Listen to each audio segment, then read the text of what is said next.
Hi నమస్తే welcome స్వాగతం సుస్వాగతం. నేను అమ్మమ్మ ముద్దుల మనవరాలు, నాన్నకి పెద్దమ్మాయి, మా అమ్మాయికి లావు, ఫ్రెండ్స్కి లవ్లీ, టోటల్గా మీ లావణ్య శ్రీపతి మీ ముందుకు వచ్చేసింది అమ్మమ్మ కబుర్లు టాపిక్తో. లాస్ట్ వీడియోలో ఈ కచ్చికల గురించి చెప్పుకున్నాం కదా. సో ఆ కచ్చికలు అనమాట, అంత వాటితో మీరు కడుక్కుంటే కనుక పళ్ళు స్ట్రాంగ్ ఉంటాయి. చిగుళ్ళు అంటారు చూసారా, ఆ చిగుళ్ళు కూడా చాలా స్ట్రాంగ్ ఉంటాయి. మీకు ఆ రోజుల్లో ఎవ్వరికి ఇలాగా డెంటిస్ట్లు అవసరమే లేదండి. దానికి మెయిన్ రీజను, చాలా విషయాల్లో మెయిన్ రీజను ఆవు.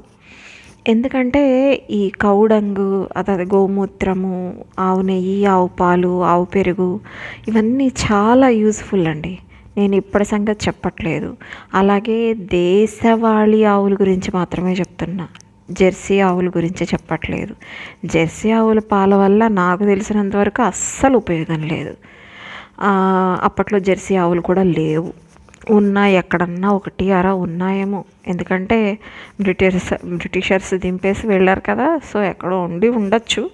కానీ మన ప్రాంతంలో అయితే నాకు తెలిసి నేను అస్సలు చూడలేదు నా చిన్నప్పుడు. సో ఈ ఆవులు అటండి, చాలామందికి ఎంతవరకు తెలుసో నాకైతే తెలియదు.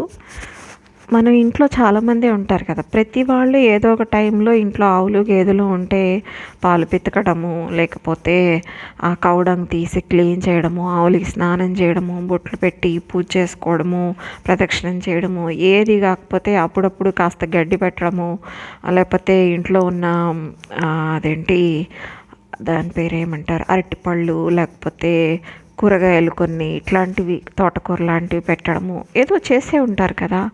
అలా ప్రతి వాళ్ళు చేస్తారండి ఇంట్లో వాళ్ళతో. కొన్ని విశేషమైన రోజుల్లో కూడా పిల్లలైనా సరే తీసుకెళ్ళి చేపించేవాళ్ళు.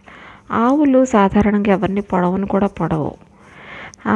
ఒక్క ఈనేటప్పుడు అంటే పిల్లలు పుట్టిన తర్వాత కొంతసేపటి దాకా దాని దగ్గరికి వెళ్తే తప్ప ఆ టైంలో మాత్రమే కొంచెం కోపంగా ఉంటాయంటారు. కొన్ని అయితే అస్సలు ఉండవు. మా ఇంట్లో లక్ష్మి అయితే అస్సలు ఉండదు అలాగా. చాలా చాలా బాగుండేది. ఇప్పుడు ఏంటంటే ఆ ఆవులకి మనం ఇలా చేత్తో నానబెట్టిన శనగలు పెడతారు, మినుములు పెడతారు, ఇవన్నీ చేత్తోనే తినిపించేవాళ్ళు ఒకప్పుడు. అలా చేత్తో తినిపించినప్పుడు ఏంటంటేనండి, ఆవు నాలిక అనేది మన చేతికి తగులుతుంది కదా.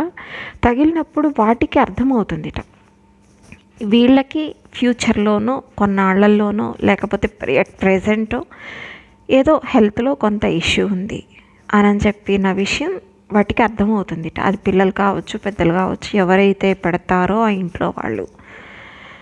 అప్పుడు అదేం చేస్తుందంటేనండి, ఇప్పట్లాగా ఒకవేళ ఆవులు ఉన్నా కూడా రోడ్డు మీదకి వదిలేస్తారు.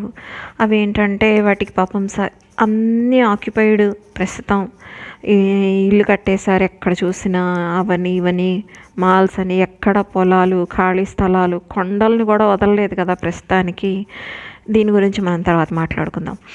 సో అట్లాంటప్పుడు వాటికి గడ్డి ఎక్కడ దొరుకుతుంది? అందుకని అక్కడ ఇక్కడ ప్లాస్టిక్ కవర్లలో చెత్తా చెదారం, వాటితో పాటు ప్లాస్టిక్ కవర్లు కూడా తింటున్నాయి. ఎంత మహాపాపం, ఎంత దారుణం. అవి ఎలా అయిపోతే పాపం సంగతి పక్కన పెట్టినా అది వాటికి ఎంత హెల్త్ ఇష్యూ వస్తుంది.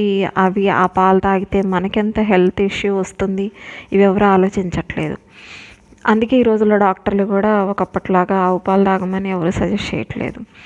సరే, టాపిక్ ఎట్లా వెళ్ళిపోతుంది. సో అట్లా ఒకప్పుడైతే ఇట్లా కాదు కదా, వదిలేసేవాళ్ళు, ఆవుల్ని వదిలేసేవాళ్ళు. ఒక కొండల దగ్గరకో లేకపోతే ఖాళీ స్థలాల దగ్గరకో తీసుకెళ్ళిపోయి వదిలేస్తే అవేంటంటేనండి, కొంచెం దూరమైనా సరే రెగ్యులర్గా వెళ్తాయి కాబట్టి ఎక్కడ ఏ మొక్కలు ఉన్నాయి, ఏ మొక్క దేనికి వైద్యంగా పనికొస్తుంది, ఈ జ్ఞానం అనేది ఆవులకు ఉంటుంది, ఈ రోజుకి ఉంటుంది, అందులో అనుమానం అయితే లేదు.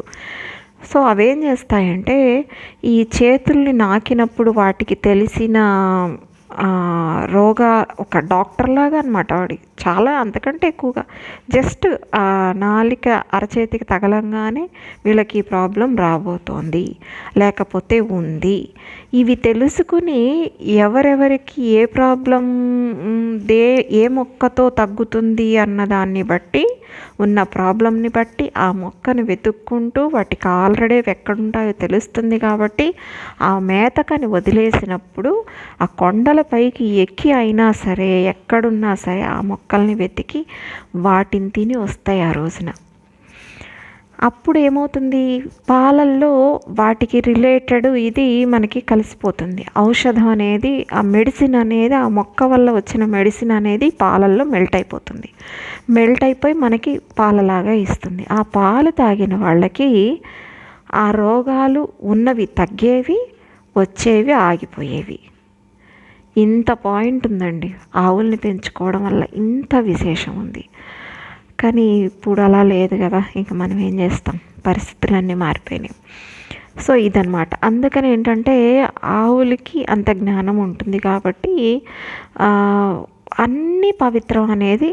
అందుకే ఇది దైవికం కాదు, knowledge, only as a doctor, అలాగే ఒక తల్లిలాగా. అందుకే గోమాత అంటాం మనం. సో ఇంత చేస్తాయి ఆవులు. అందుకని ఏంటంటే ఆ కౌడంగుతో వంట చేస్తే ఆ వంట మంచిదవుతుంది, ఆ తర్వాత ఆ వాసన పీల్చినా అది మంచిదవుతుంది, దాంతో పళ్ళు తోముకున్నా మంచిదవుతుంది, ఆ పాలు తాగినా, పెరుగు తిన్నా, నెయ్యి వేసుకున్నా, ఆ గోమూత్రం ఇల్లంతా చల్లుతున్నా ఈగల దోమలు రావు. అప్పట్లో దోమలు లేవండి, మా పెద్దవాడు చిన్నప్పుడు కూడా దోమలు లేవు ఆఖరికి.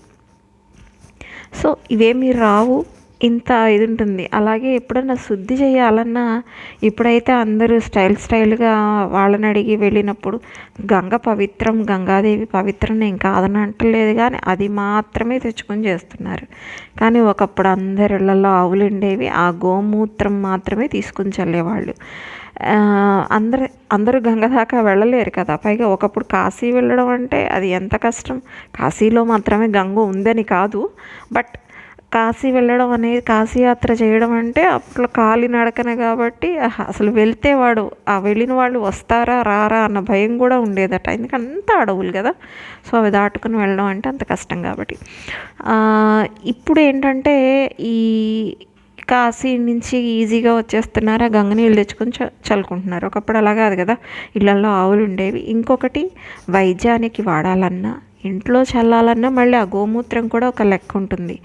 స్టార్టింగ్లో పడేది, ఎండింగ్లో పడేది వదిలేయాలండి. వదిలేసి ఆ మధ్యలో పడేదాన్ని మాత్రమే తీసుకుని దాన్ని వడబోసుకుని చేస్తారు.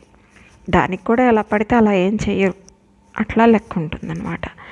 సో ఇది ఆవు గురించి. కాబట్టి అదంతా స్ట్రాంగ్ టీత్, స్ట్రాంగ్ గమ్స్ ఉండేవన్నమాట ఆ రోజుల్లో. ఇంకా నెక్స్ట్ ఇంకొకటి ఏంటంటే, అమ్మమ్మ వాళ్ళ ఇంట్లో బయట పడుకోవడం భయం. ఎందుకంటే దొంగల భయాలు ఎక్కువ ఉండేవి అక్కడ. ఈ దొంగల గురించి ఇంకోసారి ఎప్పుడని చెప్తా.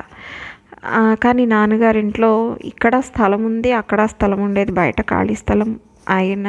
అందుకని అందరూ నలుక మంచాలు వేసుకొని పడుకునేవాళ్ళు. చెప్పా కదా మీకు, దోమలు కూడా ఉండేవి కాదు కాబట్టి హ్యాపీగా పడుకునేవాళ్ళు. అట్లా అనమాట. కాకపోతే దోమ తెరలు కట్టుకునేవాళ్ళు.